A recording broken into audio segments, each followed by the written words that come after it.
Man, this right here is why it is so important for Kamala Harris to win this election. We need federal protections for abortion rights. And I've talked about this as a risk. I've talked about other situations where this has happened, but, well, I'll just read the headline and you'll know exactly what we're talking about. Texas teen suffering from miscarriage dies days after baby shower due to abortion ban as mom begs doctors to do something. This has been the reality for years now at this point, and it's only going to get worse. More stories like this are only going to keep happening. It was exactly what the GOP planned. They frame it as though it's states getting individual rights to control, or no, they frame it as if it's the people in the states having the individual right to control whether or not abortion is legal in their state, when in reality it is the representatives that decide that, and that is not something voted on by the people.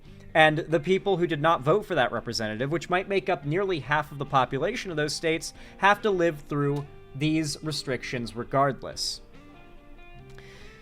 Nevaeh Crane, was 6 months pregnant when she developed sepsis while suffering a miscarriage.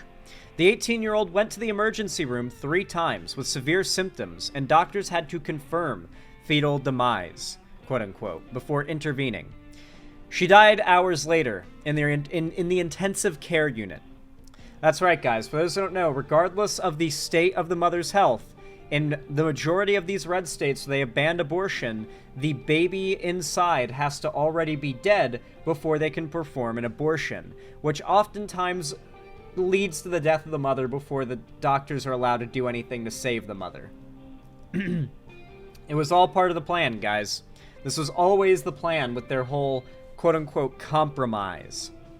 Any compromise on abortion rights leads to this. This is why the left never, ever wants to compromise with the right when it comes to someone's access to an abortion. Because if you compromise and anyone doesn't have access, anyone isn't allowed, then situations like this happen.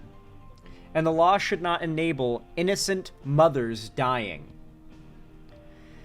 A Texas teen died after the state's ban on abortion stopped her from getting life-saving medical care while experiencing pregnancy complications. On October 28, 2023, the day of her baby shower, Nevaeh Crane woke up with a headache. Shortly after, the 18-year-old, who was 6 months pregnant, developed a fever followed by nausea and vomiting. She struggled through her baby shower, and by 3 p.m., her family decided to take her to the emergency room, ProPublica reports. Crane's boyfriend, Randall Broussard, drove her to a nearby hospital, where they sat in the waiting room for 4 hours. Staff reportedly gave her a plastic pan as she continued to vomit in the waiting room. After testing, Crane was diagnosed with strep throat. The teen was also experiencing abdominal pain in addition to vomiting, but her pregnancy was not evaluated. She was discharged and prescribed antibiotics. A lot of doctors' visits are like this. Like, you've got to, really push on some, medical professionals how much discomfort or pain you're in order for them to do anything. And even then, they might just send you out. There are countless horror stories like this of just malpractice killing innocent people that went to a hospital assuming that they could just leave their health in the hands of the doctors and the nurses and they'd be okay. And nope. Nah. In the middle of the night, Crane woke up her mother, Candace Fales, complaining of intense stomach pains. According to the outlet, Fales drove her daughter to oh my god, I cannot read today and I feel so bad about it, to a different hospital where an OBGYN reported that she had a fever of 102.8, that is very much a fever, and a high pulse. She was showing signs of sepsis.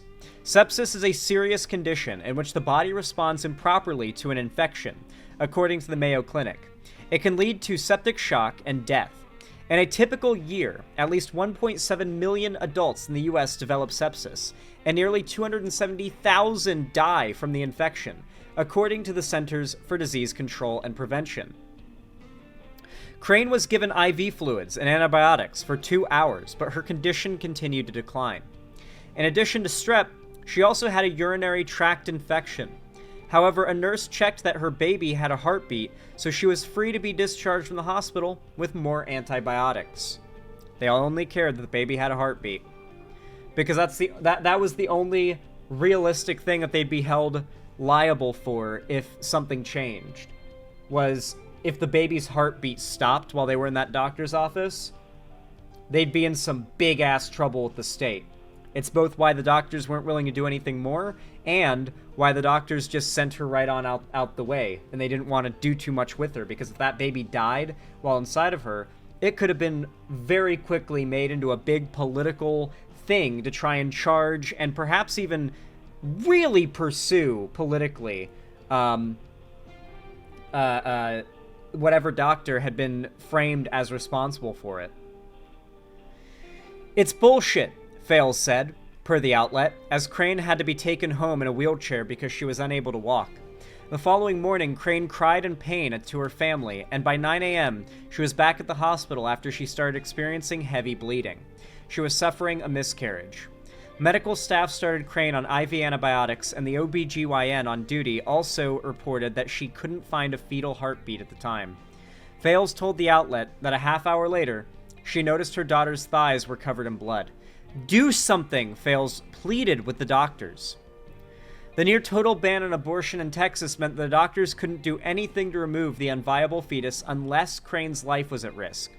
She would either have to get sick enough for doctors to intervene, or miscarry all on her own. Quote, "Pretty consistently, people say, until we can be absolutely certain this isn't a normal pregnancy, we can't do anything, because it could be alleged that we were doing an abortion," Dr. Tony Ogburn at the OBGYN in San Antonio told ProPublica. Her life was at risk. It has to be so at risk that the doctors are willing to risk their lives to save a life.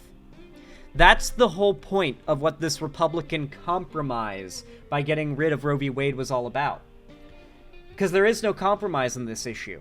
If doctors feel the slightest bit of pressure that they could have their entire lives ruined if they provide treatment to someone, they will hold off on providing that treatment until they are as confident to do so as possible. And that's what happened here, and it led to a death. And unfortunately, the doctor will probably not get in any trouble because as far as the state is confirmed, the doctor did the right thing. I feel bad for all the young women who are going to die in these red states due to these Republican policies. I feel very bad for them. The ones who have already died and the ones who are going to die. And for the ones who are currently dying. Trust me, someone's got to feel bad about them. The Republicans won't. Eventually, doctors performed a second ultrasound to confirm fetal demise, more than 2 hours after Crane arrived at the hospital. At that point, Crane was unable to sign consent forms due to extreme pain, quote-unquote. So Fales quickly signed a release to allow her daughter to undergo an unplanned dilation and curettage, or unplanned cesarean C-section. Or cesarean section. Yeah, so this is the process that you'll oftentimes hear Republicans, fearmonger about when it comes to late abortions, because this is that one instance in which they do the dilation and, disincorporation, I guess would be the term, for the fetus's body in order to induce a miscarriage. It is a very unpleasant process. The mother obviously would not enjoy it and is not enjoying it here, but it is exclusively saved. Even when it is not a situation where there are laws preventing doctors from performing it, it is exclusively saved when the mother's life is genuinely threatened. However, doctors decided it was now too dangerous to perform the procedure. According to medical records obtained by the outlet, they suspected that she was bleeding internally now, after developing a dangerous complication of sepsis called disseminated intravascular coagulation. Fales recalled her daughter sitting up. Basically, this means to say that the Republicans have specifically planned it out such that the point in which doctors are able to act is also past the point in which the mother's life can be saved. However, Fales recalled her daughter sitting up in the hospital bed as black blood ran from her mouth and nostrils, telling her, "You're strong, Nevaeh. God made us strong." Crane died hours later in the intensive care unit. ProPublica reviewed more than 800 pages of Crane's medical records and consulted with medical experts who said that if the teen had received proper care, she would have survived. Since her death, Fales has sought legal action to hold the hospitals accountable. However, according to Texas law, emergency care cases require plaintiffs to prove willful and wanton negligence by hospitals, and she has reportedly been unable to find an attorney willing to take her case, because there is no case. She has no case against the hospital. The doctors in the hospital followed the law in lockstep with what the Republicans mandated. They're fully protected. This was effectively a legal death. Man, that is a hard article to find a way to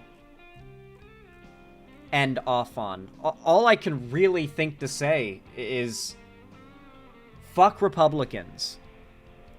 When I talk about how evil they are and how their policies are killing Americans, I don't mean this as some hyperbolic exaggeration to make you guys agree with me. I mean it literally. When I say that, instances like this that I have covered over the years are flashing in my head, and that is why I angrily say this. It's not hyperbole. You need to vote. Tomorrow is your last chance, if you're an American who can vote, to make your voice heard. Please vote. I don't care if you think your vote doesn't count because you're in a hard red state or a hard blue state. Just, please, for no other reason, vote for all of the women out there who are going to die, just like this girl did, if you don't. I miss when politics was boring. It's never been boring. Politics has always been power. It's always been life or death. It's just the internet makes it more obvious now. Please vote. That's really all I can ask of you here. Man, it feels crass to have, like, an outro here, but, I mean, I've covered other topics just as grim, and I've done the same, so I suppose if you enjoyed this video, if you found it educational, entertaining, or somehow enjoyable, then please consider leaving a like. Every single thumbs up, regardless of when or where you leave them, helps the channel a ton. Boosts it in the algorithm, helps me get into the recommended and the you know, just the recommended of new and old viewers alike. And it helps the channel grow and do well on every metric, so I really do appreciate it. The same goes for comments as well. They boost the effect of your like, which I really do appreciate. You can follow my social medias down below to see more from me, and don't forget to subscribe and ring the bell icon to turn on all notifications so that YouTube actually tells you when I go live or upload a new video. And, of course, you can also join my fan Discord, link in the description as well, if you want to join and be part of the main hub of my community and fan base. It's totally free to join. I also, at least once a week, host gaming events, call-in streams, or watch parties, and I also announce all my new uploads or streams there. So if you want to, you know, not miss anything, make sure you're part of the Discord with notifications turned on. And of course, if you want to support me directly, financially, and help me keep the lights on and the roof above my head here at the Xanderhal Studio, then please consider donating, subscribing, or gifting a sub on my website, xanderhal.com/live, or supporting me financially through YouTube, Twitch, Streamlabs, Stream Elements, Patreon, or supporting me by buying merch to the Streamlabs link down below as well. No matter how you support me, though, thank you so much for watching. I really do appreciate it. And as always, have a good one.